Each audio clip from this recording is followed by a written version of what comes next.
Bonjour à tous et bienvenue pour la deuxième conférence du Green Summit. Je suis Rebecca, je travaille chez Uber depuis 3 ans et notamment sur des sujets de transition vers l'électrique.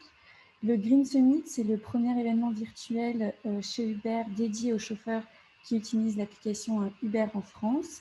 Et pour cette deuxième conférence de la semaine, nous avons Héloïse de Renault, Éloi de chez Nissan, Fabien et Adil, chauffeurs VTC, respectivement avec une Nissan Leaf et une Renault Zoé.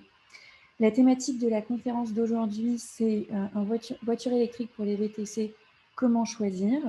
Et donc, avant de donner la parole à nos 4 intervenants d'aujourd'hui, je vous donne 2 petites précisions. Tout d'abord, vous avez la possibilité de poser une question et nous y répondrons d'ici 30 minutes à l'issue de la présentation de Héloïse, Éloi, Fabien et Adil. Et la conférence est enregistrée, donc vous y aurez accès en début de semaine prochaine. Héloïse, je te passe la main pour que tu partages ton écran. Très bien, bonjour à tous. Je vais vous partager la présentation.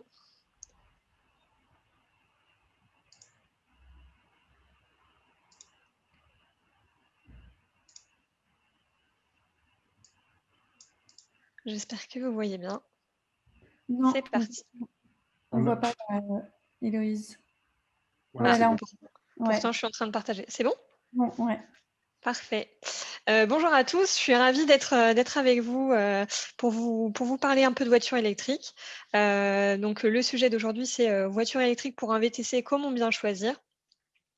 Donc je suis Héloïse Onillon, chef de produit véhicules électriques chez Renault.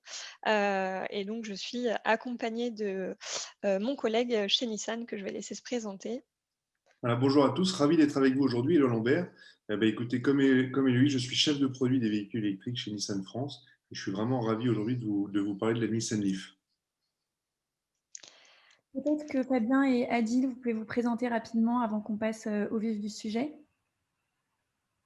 Alors moi, donc Fabien, je suis chauffeur VTC sur la plateforme Uber depuis presque 2 ans maintenant, avec environ 4000 courses à mon actif en Nissan Leaf. Donc j'ai commencé avec une Nissan Leaf 40 watts et maintenant je suis sur la Nissan Leaf 62 kW, donc la plus grosse batterie. Et donc je suis là pour répondre aux questions et témoigner de mon expérience.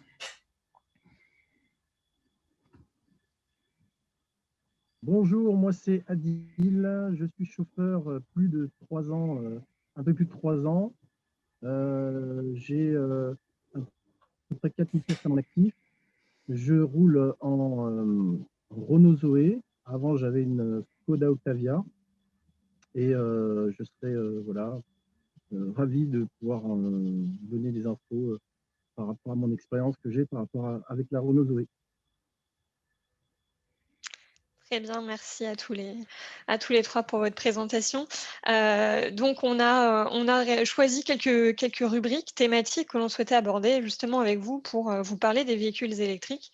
Déjà, on va commencer par les différents avantages que procurent les véhicules électriques.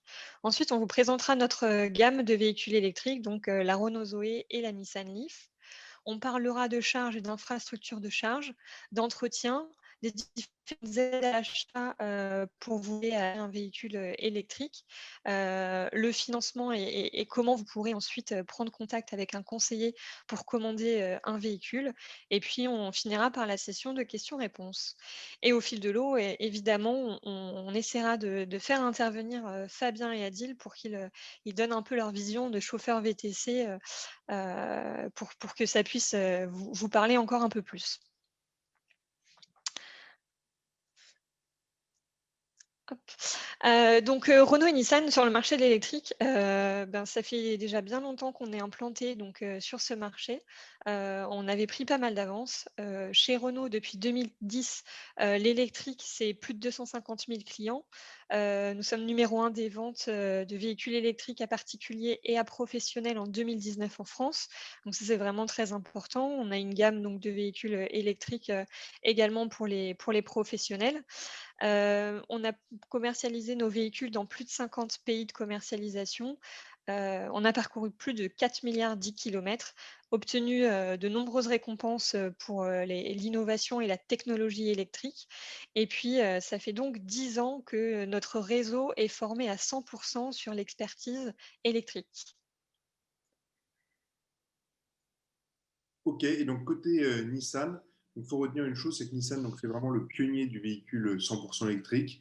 Nissan a 10 ans d'expérience dans la commercialisation des véhicules électriques, 10 ans d'expérience dans le service client. Et ce, donc depuis 2010, on a vendu un demi-million de Nissan Leaf dans le monde, dans 58 pays. Donc ça, c'est quelque chose de très important, c'est qu'aujourd'hui, on entend beaucoup parler de nouveaux entrants sur le secteur des véhicules électriques. Dans l'alliance Renault-Nissan, nous avons cette expérience qui fait que nous sommes aujourd'hui très légitimes sur ce marché. La Nissan Leaf, c'est 98% de satisfaction client et 94% de taux de recommandation. Donc ça, c'est très important. Au niveau des batteries, donc elles sont sûres et fiables, mais ça, on aura l'occasion d'y revenir un peu plus tard. Et enfin, ce qui est effectivement aussi très important, c'est que l'ensemble du réseau de concessionnaires Nissan est formé à 100%. Et donc aujourd'hui, vous allez dans n'importe quelle concession, vous serez accueilli, on pourra vous renseigner et vous pourrez essayer les véhicules électriques Nissan. Donc ça, c'est effectivement aussi important. Très bien. Donc ensuite, les avantages de l'électrique. Alors c'est vrai qu'on parle souvent de véhicules électriques qui ont une conduite un peu particulière, qui sont différents des véhicules thermiques. Effectivement, on a des véhicules qui sont très agréables à conduire. On n'a déjà pas de passage de vitesse puisqu'on est sur une boîte de vitesse on va dire à type automatique. Donc vous avez un rapport unique, ce qui vous permet d'avoir un agrément de conduite qui est vraiment très important et très intéressant. Vous n'avez pas de vibration, pas de bruit, pas d'odeur liée à la technologie électrique, au moteur électrique. Vous n'émettez également pas d'émissions de CO2 et de particules fines. Ça procure également l'électrique des accélérations franches et une conduite dynamique, ce qui sont liés justement à la technologie électrique. Ce sont des véhicules qui sont assez agiles et confortables et aussi faciles à charger puisqu'on est très polyvalent sur les systèmes de charge. On en reparlera un petit peu plus tard. Donc les avantages de l'électrique, tout d'abord, c'est déjà un coût à l'usage qui est inférieur à celui d'un véhicule thermique. Alors plus on roule et plus l'électrique, ça va être intéressant et économique. Une recharge, c'est 4 fois moins cher qu'un plein d'essence. Il faut compter environ 2 € par 100 km, soit ce qui représenterait environ 100 € mensuels en électricité versus 400 € en gazole. Donc ça, c'est aussi très important de le prendre en compte. C'est le plus gros atout, c'est le fait que ce soit économique. Vous avez également le stationnement qui est gratuit dans certaines métropoles, puisqu'il facilite l'accès aux véhicules électriques à l'intérieur des villes. Et donc ça, c'est aussi quelque chose qui peut être très intéressant pour vous, de pouvoir vous stationner entre 2 courses, et que ce soit gratuit et plus facile. Puisque vous avez également, de nombreuses bornes qui sont disponibles dans les centres-villes et avec des emplacements spécifiques et réservés pour les véhicules électriques pour se recharger. Les frais d'entretien sont également plus faibles, en moyenne 30% moins élevés qu'un véhicule thermique. Quand on fait beaucoup de kilomètres à l'année, ça aussi, c'est quelque chose qu'il faut vraiment prendre en compte, c'est très important. Vous pouvez demander des aides financières, que ce soit donc le bonus écologique, mais aussi des aides locales. Il y a de nombreuses métropoles qui proposent, ou même départements qui proposent des aides à l'acquisition d'un véhicule électrique. Donc surtout, renseignez-vous. Vous pourrez vous rendre compte que finalement, on peut cumuler pas mal d'aides et ça devient finalement assez vite intéressant. Et une autre spécificité de l'électrique, c'est que dans les zones à circulation restreinte, notamment lors des pics de pollution, l'accès, il est toujours illimité pour les véhicules électriques. Donc voilà, il y a pas mal de changements en plus dans les normes anti-pollution. On a pris l'exemple de Paris. À Paris, il est programmé donc la fin des véhicules diesel d'ici 2024 et la fin des véhicules essence en 2030 dans la circulation donc, de Paris. En fonction des différentes vignettes critères, donc ça va être assez progressif. En 2021, seront bannis les véhicules critères 4. Ensuite, en 2022, les véhicules critères 3. En 2024, les véhicules critères 2 et en 2030 les véhicules critère 1, donc ce qui représente quasiment la totalité du parc automobile actuel d'ici 2030.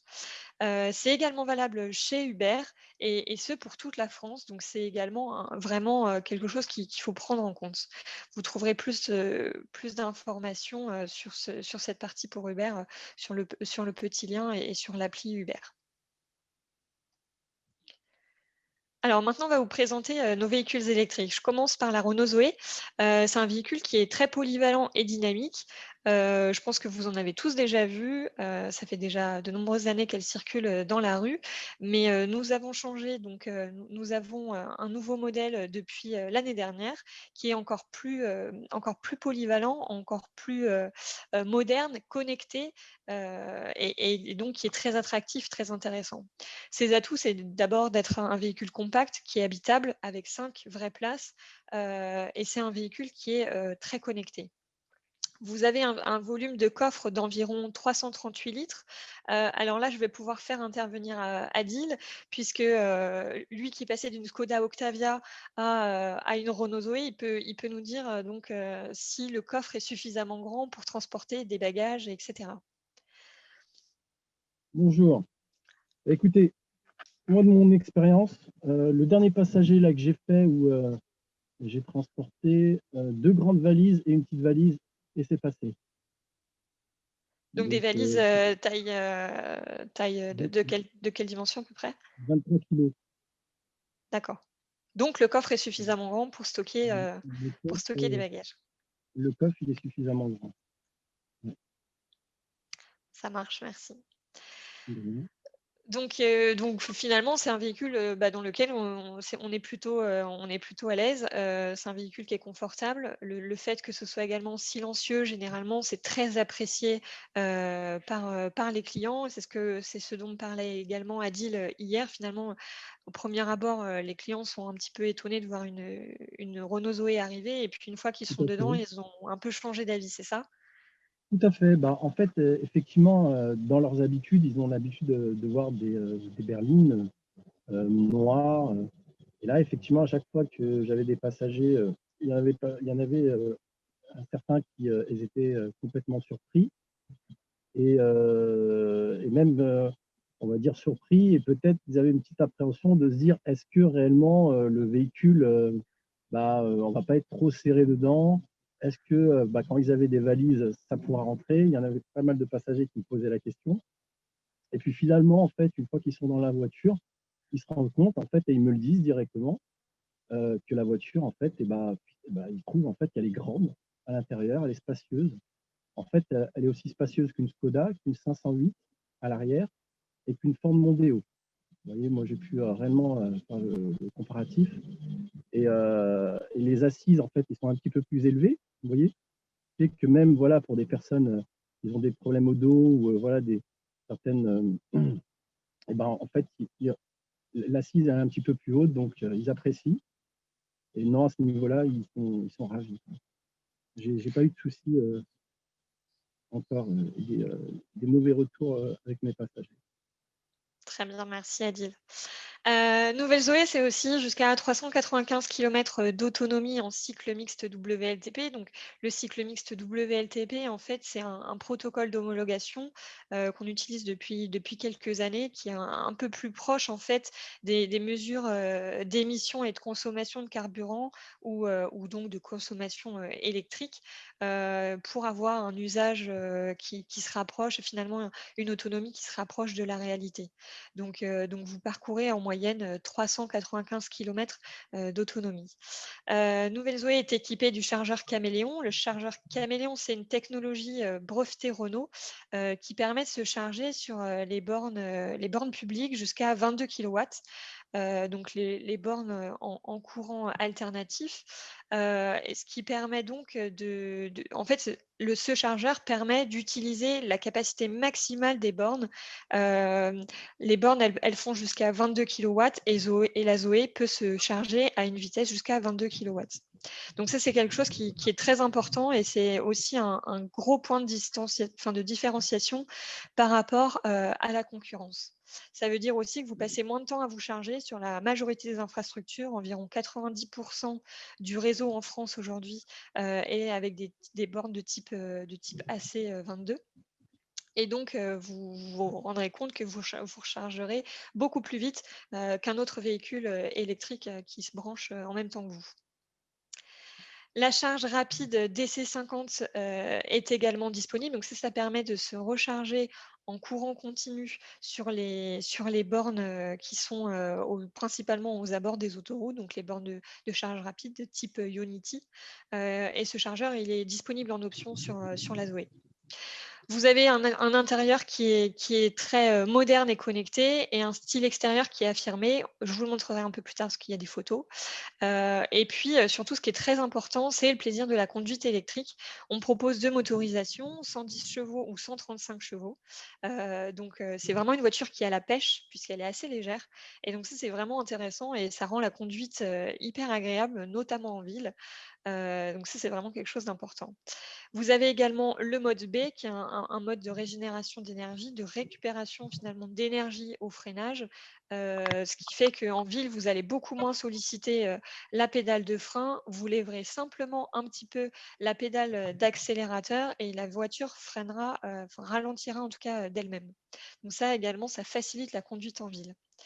Vous retrouverez de nombreuses aides à la conduite et les services connectés à bord ou depuis votre smartphone qui vous permettent donc de gérer votre véhicule à distance. Vous pouvez planifier un trajet, regarder si vous avez suffisamment d'autonomie.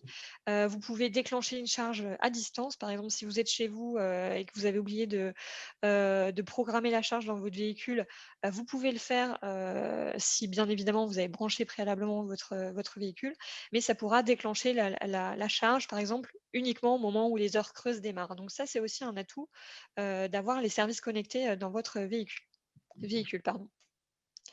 Donc voilà ce dont je vous parlais un petit peu. La voiture, elle est vraiment connectée. On a un tableau de bord derrière le volant qui est complètement numérique de 10 pouces, donc un très grand écran. Vous pouvez retrouver la navigation qui se réplique dans cet écran. Vous avez également au milieu donc, un écran multimédia très moderne également, avec de nombreuses fonctionnalités comme la réplication smartphone, etc. Et puis, vous pouvez également disposer du chargeur de smartphone à induction.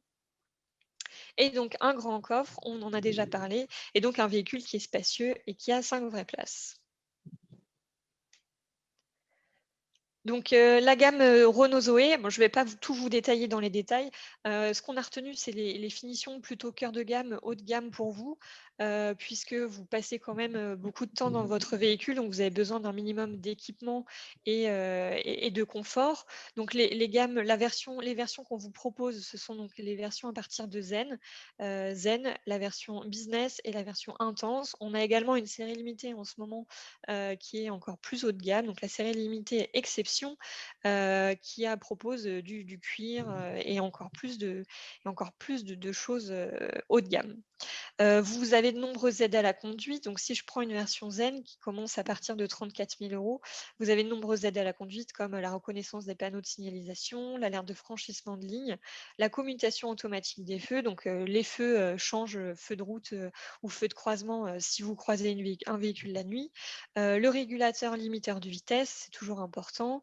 Le frein de parking automatique avec la fonction où le frein de parking se déclenche lorsque vous êtes dans une montée ou même à un feu stop, un feu rouge. Le tableau de bord numérique 10 pouces, je vous l'ai montré. Vous êtes en feu 100% full LED, donc que ce soit à l'avant mais aussi à l'arrière. Vous avez même les clignotants défilants, donc ça la rend un petit peu encore plus moderne cette voiture. L'accès et le démarrage main libre. On utilise également des matériaux recyclés à l'intérieur de notre Zoé. Vous retrouverez une sellerie en tissu 100% recyclé. Donc c'est vraiment des très beaux tissus et ça permet aussi d'aller encore plus loin dans le véhicule propre avec la Zoé.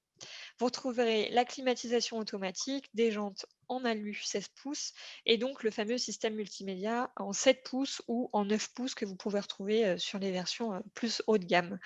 La version business rajoute quelques éléments de confort, notamment la navigation. Et puis la version intense, vous retrouvez d'autres éléments de conduite et de sécurité comme le freinage actif d'urgence qui permet de détecter les piétons et les cyclistes. Donc ça, c'est également très important pour des véhicules qui sont amenés à faire pas mal de villes. Le détecteur d'angle mort, les feux anti-brouillard. Et puis donc, vous avez également la navigation, les aides au parking avant et arrière avec la caméra de recul parce que c'est toujours pratique. Voilà tout ce que je peux vous dire. Vous avez également les deux USB à l'arrière sur la version intense. Voilà, je vais pas rentrer encore plus dans le détail. Je pense que de toute façon, vous pourrez retrouver ces slides un peu plus tard si vous avez des questions. On vous fournira également les supports commerciaux, les brochures. Et là, vous pourrez retrouver tout le détail. Je laisse la parole à Éloi sur la partie Nissan. Merci Héloïse. Donc on passe à la Nissan Leaf. Donc la Nissan Leaf, c'est une berline avec 5 vraies places et un grand coffre donc, de 435 litres. Pour vous donner une idée, c'est l'équivalent du coffre de notre crossover Qashqai. Donc vraiment un coffre, une voiture très habitable. En termes d'autonomie, on y reviendra après, mais vous avez là sur la version 62 kWh, donc jusqu'à 385 km d'autonomie, avec 2 possibilités de recharge que l'on verra ensuite, mais elle accepte donc le 6,6 kW et la charge rapide à 50 kW. Ce qu'il faut retenir sur cette voiture, c'est que le plaisir de conduite est vraiment au cœur de la philosophie de la Leaf, tout comme le confort. Et ça, je pense que Fabien pourrait peut-être intervenir notamment sur le point de ces deux facteurs qui sont, je pense, très importants lorsque l'on passe plus de 12 heures presque 12 heures par jour dans son véhicule. Fabien, je vous laisse peut-être la parole.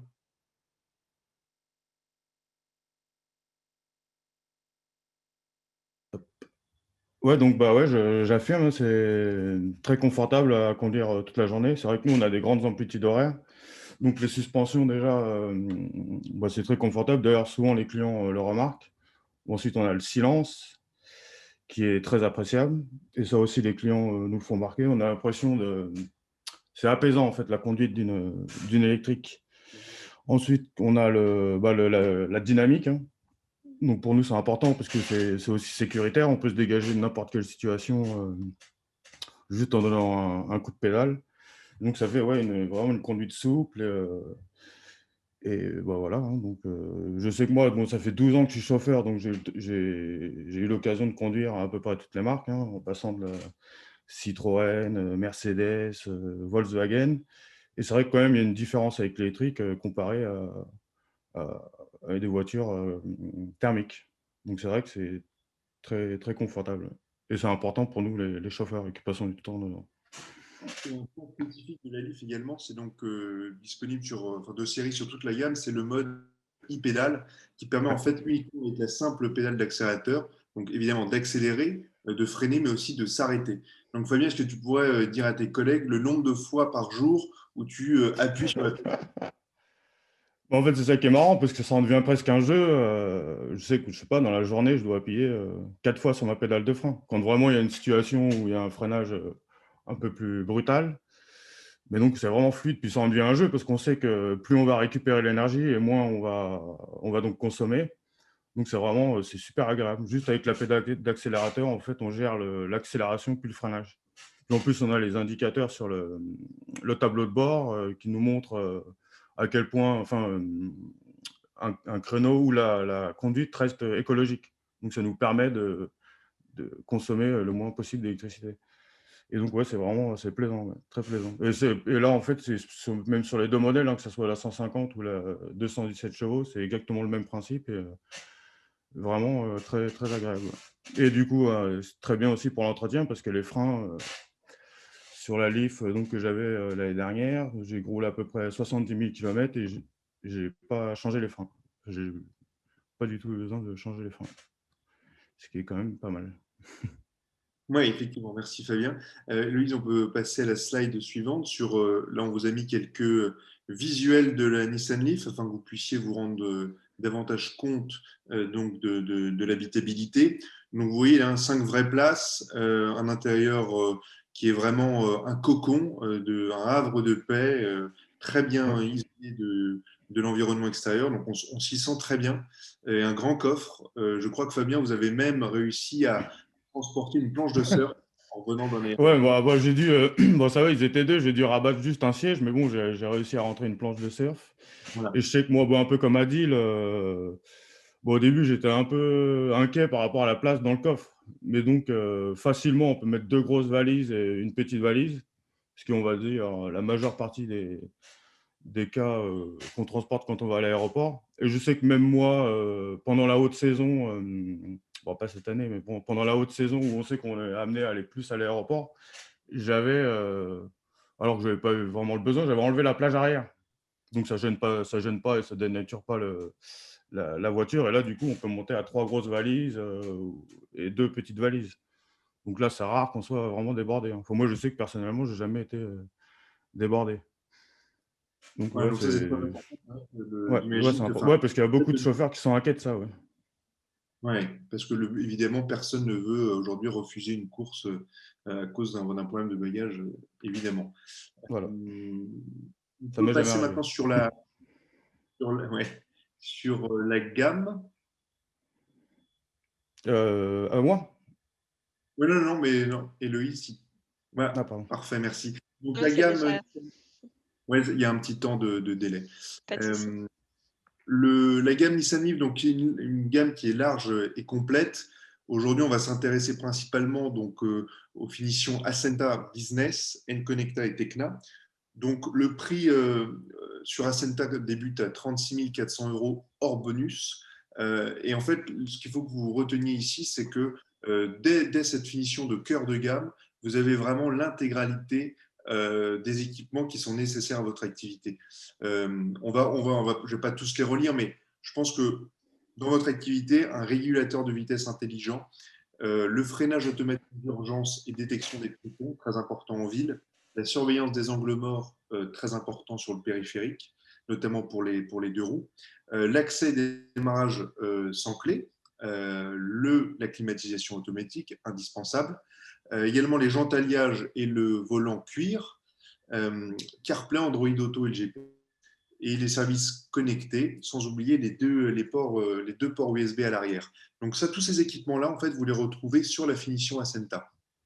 La finition business va reprendre ces équipements-là et complétera simplement avec une peinture métallisée et la roue de secours. Ensuite, si vous souhaitez aller vers plus de confort, plus de technologie, vous avez là la finition N-Connecta, donc qui va vous amener en plus donc les radars de stationnement avant et arrière, et effectivement aussi le Nissan AVM. Donc ça, c'est une techno que Nissan a depuis un certain temps maintenant, qui est vraiment très très importante au quotidien, parce qu'elle vous permet d'avoir, via en fait 4 caméras qui sont situées autour du véhicule, d'avoir une vision à 360 degrés de votre véhicule. En fait, sur votre écran, vous allez retrouver comme une vue d'oiseau en fait de votre véhicule, qui vous permet de vous garer au millimètre. Et ça, Fabien, je pense que vous pourrez Ah, compléter. super pratique, ouais. Voilà. Super pratique parce que nous, bah, vu qu'on est toujours amené à se garer là où on peut, et vu qu'on voit de haut, on voit vraiment si on est loin du trottoir, ce qu'il y a devant, parce qu'il y a les caméras à l'avant aussi.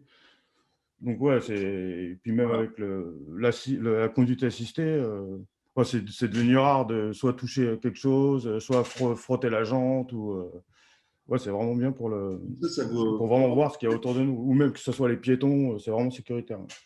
Exactement. Donc ça va vraiment vous permettre de conserver l'intégrité de votre carrosserie.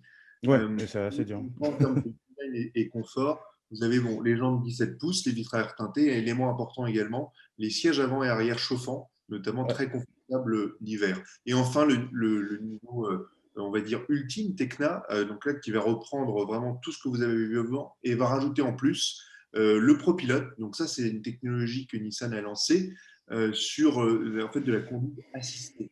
Donc ça veut dire que sur les voies rapides, notamment, je prends par exemple le périphérique, votre véhicule, la Nissan Leaf, va se maintenir dans sa voie et réguler la vitesse avec le véhicule qui est devant de façon automatique.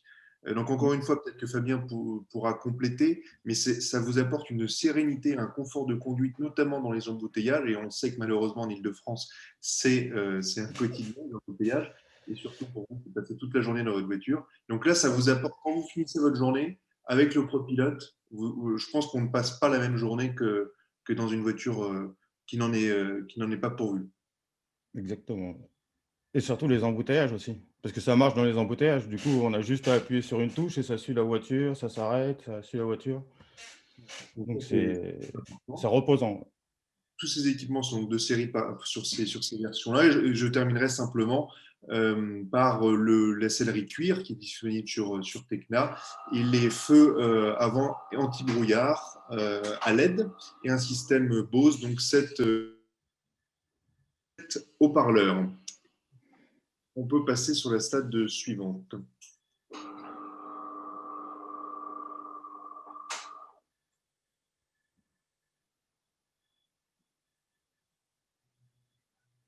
Maintenant, on va vous parler de motorisation et de batterie. Donc, sur la Zoé, nous avons une batterie de 52 kWh. Donc, les kilowattheures, c'est la capacité de la batterie. Nous avons donc une unique taille de batterie qui donc nous donne 395 km d'autonomie, ce dont je vous ai parlé tout à l'heure, avec la motorisation 110 chevaux, ce qui donne une consommation électrique de 17,2 kWh par tranche de 100 km. Et vous avez également un couple, donc ça c'est vraiment le couple 225 Nm, c'est ce qui donne finalement le ressenti à l'accélération et la conduite dynamique du véhicule. Et sur la version 135 chevaux, vous avez 386 km d'autonomie. En fait, ça vient tout simplement du fait que cette motorisation n'est proposée que sur les versions à partir de Zen et donc qui sont en jante 16 pouces. Oui, et donc sur Leaf, nous avons deux batteries, comme je vous l'ai dit, 40 et 62 kWh, offrant 270 et 385 km d'autonomie, avec un couple important, 320 et 340 Nm.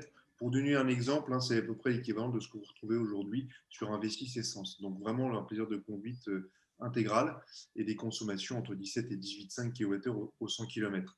S'il faut retenir juste, parce qu'il faut qu'on accélère, c'est que en termes de batterie, et ça c'est valable sur toutes les voitures électriques, la batterie survivra au véhicule. C'est-à-dire qu'on parle toujours de la durée de vie des batteries. Les durées de vie des batteries aujourd'hui sont plus longues que la durée de vie d'une voiture. Donc gardez ça bien en tête.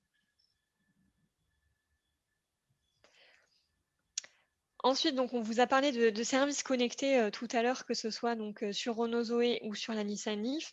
Ces services connectés vous permettent de consulter donc l'autonomie, le statut de la charge. Vous pouvez voir donc à distance quelle autonomie il vous reste sur votre véhicule.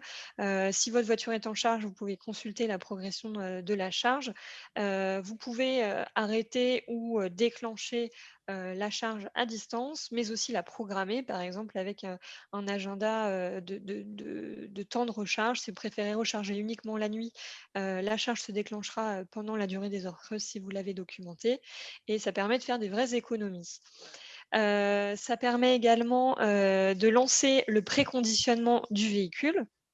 Le préconditionnement, en fait, c'est vous allez pouvoir préparer l'habitacle à recevoir, donc à vous recevoir. Vous allez donc lancer finalement le préchauffage à l'intérieur de la voiture. Vous avez donc un confort qui va être amélioré, mais aussi une autonomie qui va être préservée puisqu'on va préparer le véhicule à conduire. En fait, on va déjà préchauffer les batteries. Vous trouvez également un planificateur de trajet EV, donc ce qui vous permet de regarder en fonction de là où vous devez aller, par exemple s'il y a des bornes de recharge à proximité si vous en avez besoin, ou si entre plusieurs courses, vous avez besoin de vous arrêter quelque part, peut-être que c'est l'occasion de vous recharger en même temps. Voilà, tout ça, ça vous permet vraiment d'optimiser vos trajets et de consulter autour de vous les différentes bornes qui peuvent être disponibles. Vous pouvez également donc personnaliser votre trajet en fonction du nombre de passagers, du nombre de bagages, si vous êtes très chargé ou pas, du type de parcours, de route. Vous pouvez donc regarder finalement quelle autonomie vous allez avoir dans ces conditions. La programmation de la charge, j'en ai parlé tout à l'heure. Ça vous permet vraiment de gagner du temps et d'avoir un véhicule qui est toujours chargé et en plus de vraiment d'optimiser vos temps de recharge, par exemple la nuit. Et donc, vous pouvez aussi rechercher la disponibilité des bornes de charge autour de vous avec l'application. Donc c'est un vrai outil aujourd'hui qui nous aide, sur les véhicules électriques à faciliter la mobilité, à optimiser vos trajets, vos temps de charge et finalement, en fait, c'est une vraie philosophie à adopter. Je ne sais pas si, Adil et par exemple, ou même, Fabien, vous les utilisez ces services connectés au quotidien? Est-ce que vous les trouvez donc, vraiment importants? Bah oui, déjà, on a le service connecté par rapport à à la borne et au véhicule, parce que ça nous donne une idée du niveau de charge, peu importe où on est. On peut même allumer, oui, la climatisation, le chauffage à distance. Et ça, si elle reste dehors, c'est pas mal, parce que du coup, on arrive, elle est déjà toute désembuyée. Ça amène vraiment en plus, quoi. Et c'est ce qui montre vraiment la différence avec les véhicules thermiques qu'on a eu jusque-là, hein. Là, on l'a de loin. On peut tout régler de loin, c'est très agréable et pratique, c'est surtout très pratique, quoi. Merci. Eh bien, c'est le bon moment de parler justement, de charge. On a toujours tendance à dire que, c'est très compliqué, on n'y comprend rien. Il y a plein de types de badges, plein de câbles, plein de types de charges et cetera.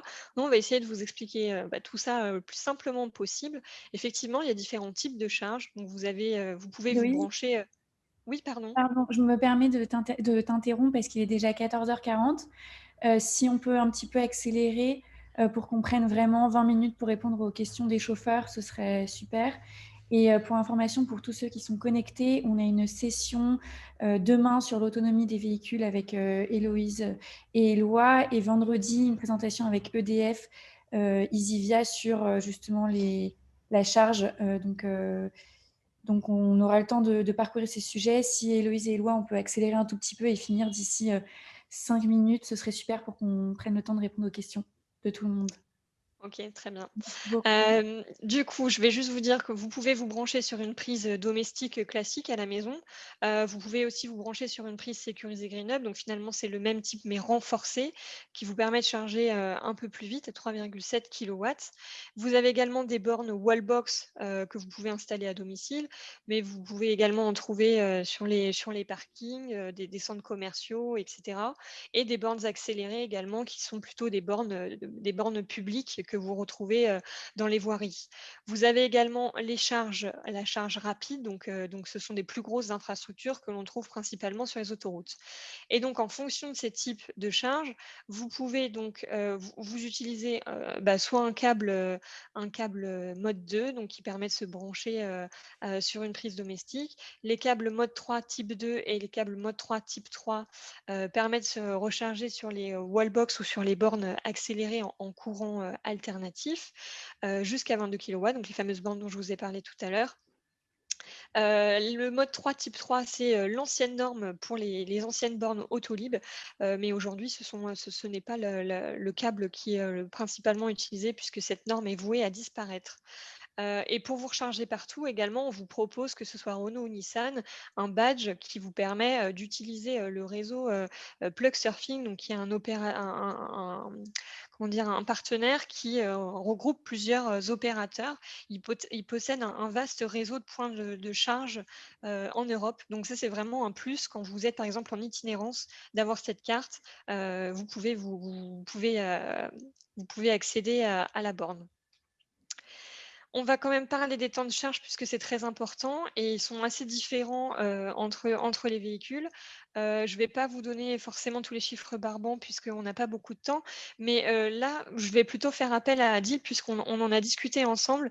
En fait, ce qu'il faut savoir, c'est que sur la Zoé, je vous en ai parlé tout à l'heure, vous pouvez vous charger jusqu'à 22 kilowatts, et donc ça, c'est son vrai atout. Si vous regardez, hein, la borne, la charge sur une prise standard, ça met beaucoup plus de temps, donc à peu près 19 heures km/h sur une green up, mais dès lors qu'on est sur des bornes plus puissantes, comme 11 kW ou 22 kW, là, le temps de charge est beaucoup plus intéressant. Vous pouvez recharger à 100% en 3 heures sur une borne 22. Et donc là, Adil voit la différence au quotidien quand il se recharge. Adil? Oui, je suis là. Vous m'entendez? Oui, oui. Oui, ben, effectivement, moi j'ai pu le constater.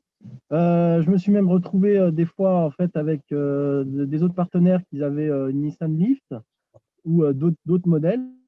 Et c'est vrai que le câble T2 en 22 kW, et ben, en fait, je récupère beaucoup plus d'énergie sur une période de 1 heure que eux. C'est-à-dire que réellement, voilà, dans cette période-là, et ben, j'ai beaucoup plus d'énergie que eux. Ouais, vous avez récupéré finalement plus de kilomètres en vous Kilowatts. chargeant sur la même durée. Tout à fait. Donc, Ouais, ça, j'ai pu le constater à plusieurs reprises. Et ce qui explique ça, bah, c'est le câble T2 et qui se charge en 22 kW après. Alors, si je peux juste compléter, en fait, c'est pas le câble T2, hein, c'est le chargeur à l'intérieur de la voiture, la fameuse technologie dont je vous parlais qui est brevetée Renault. Et avec le câble T2, ça permet au véhicule d'aller chercher jusqu'à 22 kW sur les bornes et de faire passer le maximum de courant, d'optimiser vraiment le temps de charge et d'exploiter la puissance maximale de ces bornes. Donc ça, c'est vraiment très important sur la Zoé. Ça permet d'optimiser le temps de charge. On a également la charge rapide dont je vous ai parlé, qui est disponible en option sur Zoé. Et vous pouvez récupérer jusqu'à 150 km en 30 minutes. Mais il faut juste savoir qu'aujourd'hui, la charge rapide, il y a très peu d'infrastructures qui sont disponibles. La plupart des infrastructures sont dans le réseau Unity et on les retrouve sur les abords des autoroutes, mais aujourd'hui, il y a encore très peu de bornes qui sont disponibles. Donc voilà, c'est principalement du 11 ou du 22 kW que l'on retrouve dans les infrastructures publiques en France. Éloi, Donc, je te laisse la parole. Donc, très rapidement, hein, ce qu'il faut retenir, c'est que vous avez sur toute la gamme les deux connecteurs gris. La charge rapide 50 kW qui est accessible dans les réseaux Nissan. Vous avez donc en fait 30 minutes gratuitement. Donc là, vous allez récupérer un bon tiers de batterie sur la 62 en une demi-heure. Et vous avez également, grâce au réseau Bilib à Paris, la possibilité de vous recharger également en 22 kW pour 1 euro de l'heure. Donc vous allez récupérer ici le tiers de votre batterie en 1 heure. Donc voilà, toutes les solutions de recharge sont disponibles sur la Nissan Leaf, quel que soit le niveau de finition. Et surtout, grâce au badge Nissan, vous pouvez vous recharger gratuitement 30 minutes chez les concessions Nissan notamment.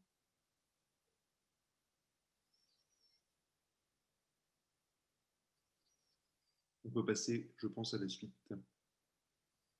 Si on peut encore accélérer, Héloïse, c'est vraiment important qu'on ait le temps de... Je laisse la parole à Éloi. J'ai changé de slide, je ne sais pas si vous le voyez. Ouais, voilà, super. donc, point important, Rebecca, je vais aller vite, mais simplement c'est un point essentiel. Quand on choisit de rouler en véhicule électrique, on choisit en fait de s'offrir la tranquillité et surtout on choisit de s'offrir des économies. Puisqu'en fait, vous allez économiser en moyenne 30% sur vos frais d'entretien, puisqu'en fait, c'est très simple, hein, il y a 6000 pièces de moins dans votre véhicule thermique, vous n'avez plus de vidange à faire, vous n'avez plus de casse de turbo, vous n'avez plus de courroie de distribution, plus de bougies. Voilà, donc tout ça, ça disparaît dans un véhicule électrique. Nos batteries sont garanties 160 000 km avec une capacité donc de 70% sur Zoé et 75% sur la Leaf. Donc c'est vraiment s'acheter la sérénité. Le point financier est vraiment essentiel. Je pense que si Fabien pouvait juste peut-être compléter sur cet aspect, donc que ce soit sur le coût d'entretien ou justement le coût d'utilisation, en une phrase, ce serait super. Par rapport aux frais d'entretien, je confirme, puisque moi, donc, avec la première Leaf que j'ai eue, à peu près 70 000 km, qui était une voiture partagée, donc vraiment sollicitée, pas loin de 24 heures sur 24, je ne peux pas parler de frais puisque j'en ai eu zéro. J'ai rien eu à changer. Donc le freinage, et puis même la batterie, hein, puisque bon, c'est vrai que c'est un peu anxiogène de savoir combien de temps va durer la batterie. Je sais que nous, avec mon collègue, on a roulé donc 70 000 km. En fait, on a un témoin de capacité de la batterie. Et moi, il n'a pas du tout bougé, quoi. Il est toujours à 100%. Donc, Ouais, donc ça, c'est rassurant pour les personnes qui sont inquiètes de ça. C'est plus performant qu'on pourrait penser. Voilà. Et juste, dernier point aussi, Fabien, sur le coût par rapport au carburant. Alors, c'est pas de l'entretien, mais juste, je pense que c'est quand même essentiel pour un chauffeur Uber, savoir Ah combien bah ça lui ouais. coûte par mois et par rapport à votre expérience. Alors, je sais que donc moi, ma consommation, elle varie, sachant que je conduis, on va dire, entre 4000, bon, on va prendre une base de 4000 km par mois. Ça varie entre 50 et 100 euros. Sachant que si vraiment on est près de ses sous ou qu'on veut, on peut vraiment charger 50 euros par mois. Il suffit juste de se donner les moyens d'aller dans les endroits où c'est le moins cher, avec les partenariats, comme vous disiez, Nissan, des fois Auchan, des fois Ikea. Et Bélib, on peut s'en sortir pour 50 euros par mois. Mais disons que c'est sur une échelle de 50 à 100 euros par mois. Sachant qu'un gasoil, c'est entre 400 et 600 euros. Bah, Adil, il peut nous dire, il a conduit avec Uber avec sa Skoda, il peut nous dire la différence de prix. Je pense que c'est notable. Oui, tout à fait, je confirme. Je confirme mon expérience personnelle. On peut effectivement s'en sortir. Je vais même un peu exagérer. On peut même carrément faire du gratuit. Ouais, voilà, bon, on va Effectivement, pas là, trop. on repère les bornes dans les centres commerciaux. C'est encore possible. Bon, à un moment donné, ça sera plus possible. Mais pour autant, l'électricité, même en rechargeant domestiquement, est beaucoup plus intéressant que le gasoil. Ça, il n'y a pas photo. La différence, elle est vraiment hyper intéressante et hyper bénéfique pour nous, les chauffeurs VTC, qui au quotidien, c'est vraiment un coût, qui nous permet de pouvoir faire toute notre activité. Bah, c'est notre premier coup, hein, le Notre premier carburant. coup, ouais.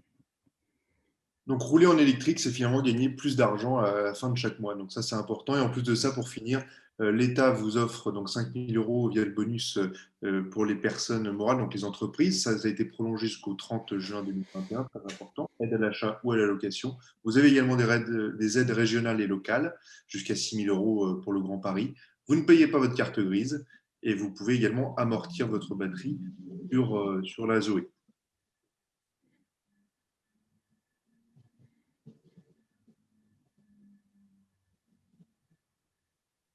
Voilà, ça je passerai rapidement. Je pense on y reviendra à la suite des autres webinaires sur voilà, ce sont les aides qui existent aujourd'hui pour l'installation de bornes. En tout cas, retenez que vous avez le site jeroulenelectrique.fr qui vous permet en fait de synthétiser toutes les aides à l'achat les aides à l'achat et à l'installation de bornes pour votre véhicule électrique. Ça, toutes les informations sont disponibles.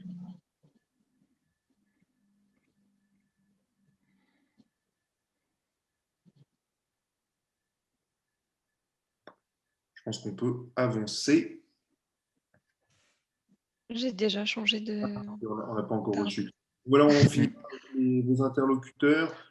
Simplement, bon, vous avez un réseau de 200 concessionnaires pour le réseau Nissan. Je ne vois pas encore la slide, mais de mémoire, je crois que c'était 3800. 3000, oui, c'est ça, 3800 pour le réseau Renault. Et dans les deux cas, on a un réseau, que ce soit chez Renault ou chez Nissan, qui est vraiment formé à l'électrique pour vous accueillir, pour vous présenter vos véhicules, mais aussi pour les réparer et les entretenir, ce qui est très important. Exactement. Et puis, on vous a mis ici vos interlocuteurs dédiés. Vous avez 2 vendeurs côté Nissan, un dans le nord et un dans le sud, à Saint-Denis donc, et à Montrouge. Et chez Renault également, vous aurez votre interlocuteur à Courbevoie. Et donc, on a terminé. C'est parti pour la session de questions-réponses. Merci beaucoup déjà Éloi et Héloïse, c'était hyper intéressant. Je pense qu'on peut rester sur cette slide, comme ça les chauffeurs connectés peuvent prendre les coordonnées et passer tout de suite aux questions-réponses. Alors, je vais essayer de les prendre dans l'ordre. On a déjà répondu à quelques questions. Une question de Jean-Luc pour la Nissan Leaf, donc Éloi ou Fabien. Est-il possible de mettre un attelage porte-vélo sur la Leaf ? Alors, un attelage en tant que tel, non, puisque le véhicule n'est pas homologué pour tracter. Mais après, vous avez des systèmes de porte-vélo qui ne passent pas forcément par un attelage. Fabien, je ne sais pas si tu as besoin de Non, compléter. j'avais ou- pas vraiment d'idée sur la question, mais non, mais après, oui, c'est vrai qu'il y a plein de différents systèmes. On peut les mettre dans le coffre, après, on peut le mettre sur le toit. Alors, j'enchaîne. Merci Fabien et Éloi pour cette réponse. Une Moi, question. pardon, je confondais avec l'ancienne Leaf. Pardon, je viens de revoir la fiche technique. Excusez-moi, c'est pas une question qui vient souvent, mais le poids tractable est d'une tonne 3. Donc, non, non, elle peut bien tracter la Nissan Leaf. Ok, Excusez-moi. trop bien. Bonne nouvelle. Merci. Une question, cette fois-ci sur la Renault Zoé, Héloïse, pour toi. Est-ce que les prix que tu as annoncés sont avec le bonus écologique inclus ou est-ce qu'on peut déduire les 5 000 € du bonus écologique? Non, effectivement, c'était pris hors bonus. Donc, vous pourrez également déduire le bonus écologique donc de 5 000 €. Et de toute façon, vous aurez des offres spécifiquement pour les chauffeurs Uber qui vous seront, si je ne me trompe pas, communiquées après le webinaire. C'est bien ça? Elles seront communiquées d'ici quelques semaines. Oui, je ne sais pas si ce sera immédiatement après le webinaire, mais oui. Merci beaucoup, Héloïse, pour ta réponse. Alors, une question à la fois pour vous, Héloïse et Éloi, enfin, donc sur les deux modèles, de Roger Corbière. Au bout de combien de kilomètres il faut changer de Zoé ou de Leaf? Bah Ça, justement, pardon. Oui, justement, ce que disait Éloi tout à l'heure dans la présentation, c'est qu'on a vraiment confiance en nos batteries. Elles sont garanties pendant 8 ans ou 160 000 km, donc ce qui montre qu'on a, bah voilà, qu'il n'y a pas besoin de les changer au quotidien, parce que sinon, ça coûterait très cher aux constructeurs. Vous pouvez vraiment faire beaucoup de kilomètres avec vos véhicules. J'ai un exemple en tête. Récemment, on a un client d'une Zoé qui vient d'acheter une toute nouvelle Zoé parce que son ancienne Zoé avait atteint les 326 000 km. Donc, ça vous montre que nos véhicules, ils peuvent aller vraiment très loin et durer dans le temps. Et ça, je pense que c'est équivalent pour la Zoé comme pour la Leaf. oui, tout à fait. Je rajouterais que vous qui conduisez beaucoup en milieu urbain, on sait que le milieu urbain est très nocif pour les moteurs thermiques, ce qui n'est pas le cas pour un électrique qui ne souffrira pas des vibrations répétées. Donc, dans le temps, vous n'aurez pas de nouveaux bruits qui apparaîtront dans votre véhicule, comme ça peut apparaître aujourd'hui sur un thermique à cause des vibrations répétées. Donc, vraiment, vous allez avoir la même voiture pendant toute la durée de son utilisation. Donc, ça, c'est très important. Merci beaucoup pour votre réponse. Et on avait également, je complète, on avait également un taxi en Espagne qui a atteint avec sa Leaf les 320 000 km. Vous voyez, c'est comme chez nos amis de l'Alliance, nos véhicules sont faits et construits pour durer. Fabien, toi qui as eu 2 Nissan Leaf, si je ne me trompe pas, tu étais allé jusqu'à combien? Tu avais fait beaucoup de kilomètres avec ta première Leaf? Ah ouais, moi, je l'ai rendue, elle avait 70 000 km. Sachant que 70 c'était de 000? la conduite, ouais, 70 000. Sachant que c'était de la conduite intensive. Et c'est vrai que j'ai remarqué, enfin, aucune dégradation. Ouais, vraiment, j'ai l'impression de l'avoir rendu exactement pareil que je crois que je l'avais récupéré, elle devait avoir 5 000 ou 6 000 km. Super. J'ai noté Vous aucune avez gardé combien de temps pour faire 70 évolution. km? Pardon? Combien de temps l'avez-vous gardé pour faire ces Je crois en 1 an et demi. Et pas d'impact sur la batterie quand vous regardiez sur Ah la non, batterie. j'ai vu aucune impact parce que justement, moi je regardais souvent, vu que c'était ma première expérience en électrique, parce qu'il y a un indicateur de capacité de la batterie. Et donc souvent je regardais parce que vu que je faisais des charges rapides, j'étais un peu inquiet et je ne l'ai jamais vu bouger.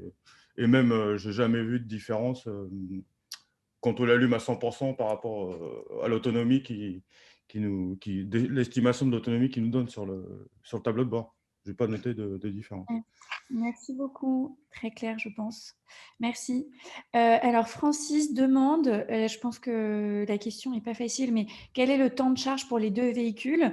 Donc, je pense que comme l'ont montré Héloïse et Éloi, vous l'avez vu, ça dépend de la puissance de la borne de recharge. Je ne sais pas, Fabien, Adil, comment, enfin, si vous voulez répondre, le temps de charge pour ces deux véhicules avec une borne que vous choisissez. Bah, écoutez, moi, avec les bornes Vélib, en fait, quand on va dire j'ai une réserve de 40 km, je vais mettre 2h30. Ok. Voilà. Et toi, C'est-à-dire Fabien, en fait, Bah, moi, sur une moi, Vélib? quand je fais B-Lib, bah, généralement, je reste pas plus d'1 heure. Moi. Ok. Et en fait, ça nous suffit pour faire la journée amplement. Hein. C'est juste qu'il faut avoir le réflexe quand on s'arrête pour faire quelque chose, qu'il y ait une borne à côté. C'est juste un réflexe à prendre. Au début, c'est vrai que ça fait un peu peur, mais ouais, vite, passe vite le cap. Après, il suffit de trouver une borne, on la charge le soir. Ouais, en fait, c'est pas plus un frein que ça. Moi, je sais que ça m'a vraiment pas. Super. Combien il vous reste Merci. de très bien à la fin de votre journée quand vous rentrez Bon, chez je vous? sais que généralement, je rentre chez moi, il me reste 40% d'autonomie. Voilà, donc c'est vraiment bien. Génial. Merci beaucoup. C'est juste un pli à prendre, en fait. Merci. Après, bon, Question de Julien. Alors, que se passe-t-il lorsque la batterie est vide sur la route? Alors, j'imagine que c'est comme pour un plein d'essence ou diesel. Mais ça n'arrive Je pas. connais des gens à qui c'est arrivé. Hein. Je connais des collègues à qui c'est arrivé. En fait, il y a une espèce d'assurance. Enfin, Éloi, il pourra confirmer. Mais enfin, vous avez une remorqueuse qui vient vous chercher là où vous êtes, qui vous dépose au point de charge le plus proche. Mais bon, là, arriver à 0% de batterie, il faut l'avoir voulu presque. C'est un peu Et comme tomber en panne d'essence. Je veux dire, pour un chauffeur, c'est faute et grave, en on va plus, dire. la voiture, elle se met en mode escargot. Oui, en Exactement, plus, elle ouais, se il y met a un en, mode. en Ouais. mode ralenti pour économiser au maximum l'autonomie qui vous reste. Et du coup, sur les derniers kilomètres, vous avez plusieurs alertes qui vous disent attention, vous allez tomber en panne d'autonomie. Et donc, vous avez différentes étapes avant l'arrêt du véhicule. Donc, normalement, vous avez quand même un petit peu le temps de trouver une borne quand vous êtes en ville. Et Merci. effectivement, vous avez le dépannage également qui il permet de vous remorquer si besoin. Merci. Adil, j'ai l'impression que tu es passé par ce mode escargot. Non, non, du tout. Mais je me suis bien renseigné D'accord. avant, effectivement, pour ne pas y aller, pour ne pas que D'accord. ça m'arrive. Je m'inquiète pas. Alors, il est 15 heures. J'ai conscience que la conférence devait terminer à 15 heures, mais si ça vous va, je propose qu'on prolonge de 15 petites minutes pour s'assurer vraiment de répondre à toutes les questions. Alors, on a une question de Eric Moussa sur l'exonération de la carte grise. Est-ce qu'elle est exonérée sur le Bas-Rhin? Car sur Internet, on ne parle que de 50%. Je ne sais pas si vous avez la réponse, sinon... Non, Sur le Bas-Rhin, je sais pas, mais en tout cas, c'est vrai qu'il y a certaines régions qui n'exonèrent pas complètement la carte grise, mais c'est vraiment une minorité. Sauf si Éloi, tu as la réponse. oui, c'est ça. Il y a peut-être, il me Il y a semble, quelques exceptions. Par et exemple, encore, en Bretagne aussi, il me semble qu'ils ne prennent pas du tout, il n'y a pas du tout d'exonération. La seule région qui a 0 exonération, c'est la Bretagne. mais ça tend à Euh, s'uniformiser quand même. Hein. On lit des choses qui vont vers une uniformisation et une gratuité totale. Donc, Super, Et merci. encore une fois, si on peut juste refaire passer le message, c'est très important. Allez sur le site jeroulenelectrique.fr et vous avez vraiment la réponse à toutes ces questions, notamment sur les aides auxquelles vous pouvez prétendre. Super, merci Héloïse. Donc, je roule en électrique, le site. Toujours une question de Eric Moussa. Pourquoi pas possible l'amortissement de la batterie LiF? ça, c'est une question, on va dire, interne qui est en cours de résolution. Mais donc pour l'instant, voilà, je ne peux pas vous donner plus de détails, mais ce sera attendu dans l'avenir. Mais pour le moment, on en est là. Merci beaucoup, ça marche. Une question pour moi, je pense. Bonjour, tous les coloris sont-ils acceptés sur Uber? La réponse est oui, tous les coloris sont acceptés sur Uber. Une question de Brahim. En cas de problème de batterie, quel est le coût de son changement ou renouvellement?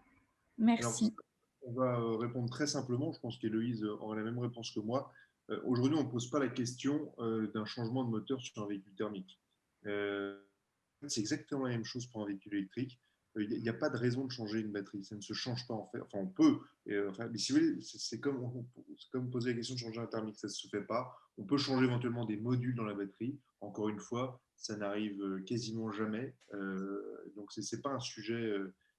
C'est pas un sujet. Et la batterie, en complément, et la garantie de la batterie est bien supérieure à la garantie du véhicule. Donc, même s'il y a un problème sur la batterie, elle est garantie 8 ans, 160 000 km. Donc, avant de les atteindre, déjà, il faut avoir roulé beaucoup. Merci. Une question de Pierre. J'ai compris qu'on ne pouvait pas amortir la batterie sur la Nissan Leaf. Combien représente la batterie sur les prix annoncés? Alors ça, c'est quelque chose sur lequel je ne peux pas vous répondre, puisque en fait, aujourd'hui, la batterie n'est pas dissociée du prix du véhicule. Encore une fois, c'est comme si vous posiez la question du prix d'un moteur sur notre Qashqai. Je serais incapable de vous le dire. Donc c'est la même chose. D'accord. Moi, je pense que pour des questions plus techniques aussi, n'hésitez pas à contacter les vendeurs dont vous avez les coordonnées pour qu'ils vous aident sur ces sujets. Pour avoir un ordre d'idée, sur une Renault Zoé, on est à 8 100 € de coût de la batterie, donc pour un véhicule qui fait 52 kilowattheures, pardon. Merci Héloïse. Du coup, ça répond à la question de François Guédon, combien coûte les Exactement. batteries ?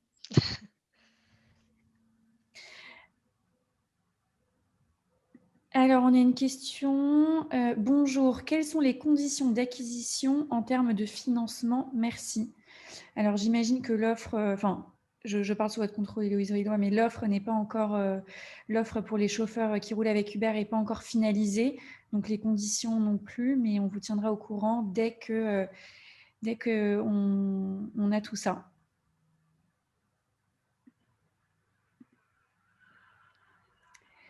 Alors, question de Bologne, la batterie ne peut-elle se changer? Je pense qu'on y a répondu. Sauf Oui. si... ouais. Question de Brahim, Nissan et Renault, est-ce que vous prévoyez un break en électrique?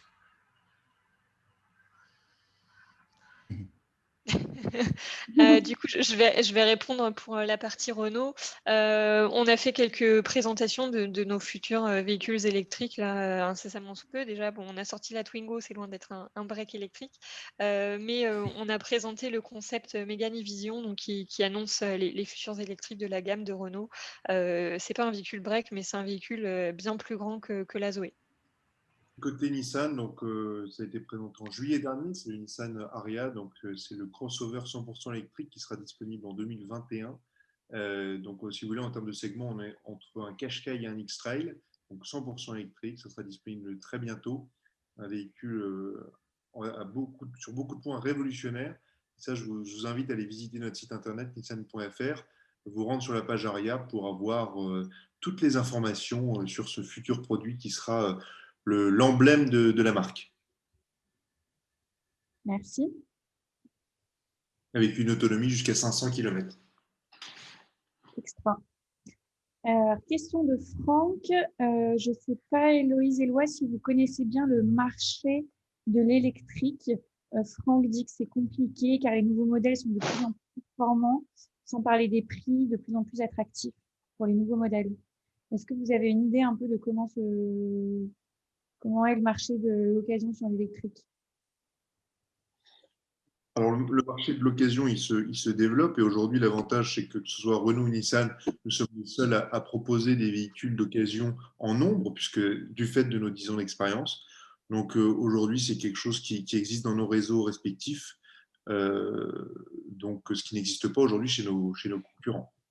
Ouais, si je peux compléter, alors c'est pas si compliqué que ça puisque, effectivement un véhicule d'occasion il est forcément un peu moins cher qu'un véhicule neuf et il y a toujours de la demande puisqu'il y a des personnes avec des plus petits, budgets qui recherchent, avant tout à acheter un véhicule électrique.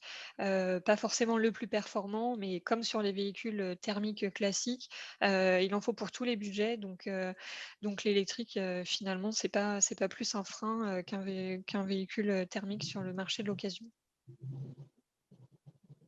Super, merci. Alors, pardon, je me suis un petit peu perdue. Une question de Lopez sur les bornes de recharge. Je ne sais pas si Fabien ou Adil, vous avez la réponse, sinon on y répondra vendredi. Ça, je sais pas s'il a dit. Mais généralement, c'est les charges, c'est les bandes de recharge publiques. Et bah ouais, après, il faut juste regarder le prix. Mais en fait, sur les charges publiques, il faut faire attention parce que bon, il y a beaucoup d'acteurs pour la recharge, comme par exemple ChargeMap, FreshMile. Et ils ont tous des tarifs différents. Donc, à toi de voir par rapport. Et ça, tu peux avoir les informations sur chacun des solutions de recharge. Bah, à toi de choisir celui qui coûte le moins cher. Moi, je sais que par exemple, je passe par FreshMile là, sur la borne publique à côté de chez moi. Et la nuit, je paye 12 centimes d'euros le quart d'heure. Donc, ça me fait des pleins à peu près à 2 euros, 3 euros, sachant que j'ai quand même une grosse batterie. Donc, c'est à toi de bien regarder par qui il passe ou c'est quelque chose de local et tu vas trouver le tarif. En fait, il faut juste faire une petite recherche. Tout est synthétisé dans l'application Nissan Charge, notamment. Et aussi, ouais. Ah voilà, super. On avait une question. Est-ce qu'il existe des applications pour voir les cartes? Alors, je ne la retrouve plus, mais du coup… Ouais, c'était GG. Ouais, GG, exactement. Ouais. Oh, il y en a énormément. En fait, il y en a trop presque. Bon, déjà, il y a la voiture, qu'il y en a une. Par exemple, moi, la Nissan, j'ai l'application Nissan. Après, vous avez EasyVia, vous avez ChargeMap, FreshMile. Bon, j'en passe, il doit y en avoir une dizaine, une quinzaine. Merci. Et en fait, on est surpris de voir le nombre de bornes qu'il y a. Vous avez beaucoup plus aujourd'hui de stations de recharge de véhicules électriques que de stations-service pour véhicules thermiques. Largement plus.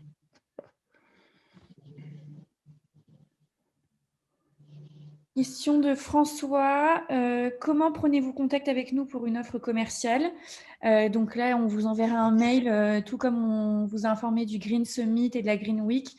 On vous enverra des mails à la fois dans la newsletter du mercredi et dans d'autres mails dédiés dès qu'on aura l'offre. Quels avantages Uber propose pour les véhicules hybrides auto-rechargeables? Alors, aucun, puisque les avantages qu'on propose aujourd'hui sont sur les véhicules 100% électriques. Alors, je complète juste, me permettez, auto-rechargeable, ça n'existe pas, hein, puisque en fait, ça veut dire que c'est votre véhicule, c'est votre carburant qui va recharger votre batterie, donc vous allez payer en fait de l'essence pour recharger une batterie. Donc, il faut faire attention à ce auto-rechargeable. Il faut faire attention à cette définition. Super, merci. Alors, question sous Maïla, quel est le maximum de kilomètres qu'on peut effectuer avec les véhicules électriques? Donc, il n'y a pas vraiment de maximum. De ce que j'ai compris de la présentation, pas vraiment de maximum. Vous avez eu des véhicules qui ont atteint les 300 000 km. Je passe à la suivante. Donc, celle-là, on y a répondu. Quel véhicule a le plus d'autonomie entre la Renault et la Nissan? Alors, ça dépend des finitions, c'est ça? Oui, exactement. Ça dépend des finitions et ça dépend aussi de quelle batterie vous allez prendre sur la Nissan. Sur la Zoé, on a une seule batterie. Globalement, on a quand même des autonomies qui sont assez proches sur la batterie haute de Nissan en 62 et de la Zoé, on est à peu près 380, entre 385 et 395 km, ce sont des autonomies assez proches. Merci. Mais en revanche, si je peux juste compléter, on est plutôt en haut du panier par rapport à la concurrence. Par exemple, sur le segment de Zoé, qui est une petite citadine, on est généralement plutôt bien placé en termes d'autonomie électrique. Merci. Alors, 3 minutes, on va prendre 3 dernières questions, donc 1 minute par question, on va essayer. Bonjour, que ce soit Renault ou Nissan, pensez-vous sortir un van électrique? Alors, la bonne nouvelle, c'est qu'on l'a déjà. C'est l'INV200, donc qui existe en utilitaire ou en ludospace, donc 5 ou 7 places. Donc ça existe en 100% électrique. Merci. Et c'est la même chose chez Renault avec le Kangoo ZE, donc le Kangoo électrique, et le Master ZE qui est également disponible. Merci. Hormis la Leaf, quels sont les autres modèles Nissan électriques acceptés sur Uber? Aujourd'hui, le Nissan NV200 Evalia qui est disponible. Et demain, je vous en parlais, le Nissan Ariya qui arrivera très vite l'année prochaine. Merci beaucoup. Pour tous les autres, il reste encore… alors, attendez, je vois qu'on a répondu plus vite que ce que je pensais. Question de Doucouré. Est-ce que la batterie est en location mensuelle? Alors, on ne le propose pas chez Nissan. La location Et chez Renault, alors soit en location mensuelle, mais vous pouvez également faire soit acheter le véhicule avec la batterie ou même louer le véhicule avec la batterie intégrée pour avoir qu'un seul loyer. Aujourd'hui, on propose les 2 offres, donc c'est en fonction de vos besoins et pour répondre au mieux à vos usages. Merci. Question de Bouzidi. Pour Éloi, j'ai une livre, je suis déçue du réseau de charge en concession, toujours en panne. Bon, je pense que c'est plus une information qu'il voulait vous partager. Oui, alors il peut y avoir quelques bornes qui sont en panne. Après, il y a un service de maintenance. Après, je pense que Fabien pourrait peut-être témoigner sur ce point-là, si aujourd'hui il a des problèmes Bah, sur. moi, bah, ouais, donc à chaque fois que j'ai été dans le réseau Nissan, ça a marché. Je parle en Île-de-France, parce que moi je suis en Île-de-France. Et par contre, bon, c'est vrai qu'il y en a un, c'est le Nissan qui est à Paris, d'ailleurs, ça doit être le seul. C'est à côté de Nation, lui, j'ai jamais vu marcher. Donc après, peut-être qu'il n'a pas eu de chance, Bouzidi, mais je sais qu'il y en a un à côté de Disney, ça avait marché. Il y en a un vers Chambourcy, enfin dans le 78, ça avait marché. Enfin, moi, je sais que les 90% du temps, ça avait marché. Ou sinon, peut-être même des fois, aller voir, se présenter à la concession, leur expliquer. Et là, mais ouais, peut-être qu'il n'a pas eu de chance, je sais pas. Merci Fabien. Merci à tous pour ce webinaire. Il reste encore quelques questions qu'on n'a pas eu le temps de répondre. On vous communiquera les réponses par écrit quand on vous communiquera l'enregistrement de ce webinaire en début de semaine prochaine. Merci Éloi, Héloïse, Fabien, Adil pour vos interventions. On se retrouve demain pour un nouveau webinaire à la même heure sur le même lien. Et donc, à demain. Merci beaucoup. Merci. Merci, au revoir. Merci à vous. Merci, au revoir. Au revoir. Salut Adil. Merci. Salut Fabien. Bonne route. Ouais, ciao, bonne Merci route. toi aussi. Merci. Bonne journée à vous. Bonne journée Rebecca. Merci, bonne journée. Merci. Ciao. Ciao. Ciao.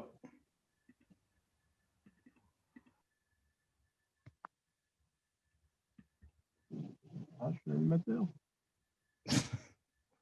Moi l'animateur là. Vas-y, anime. Qu'est-ce que tu fais? Tu travailles là?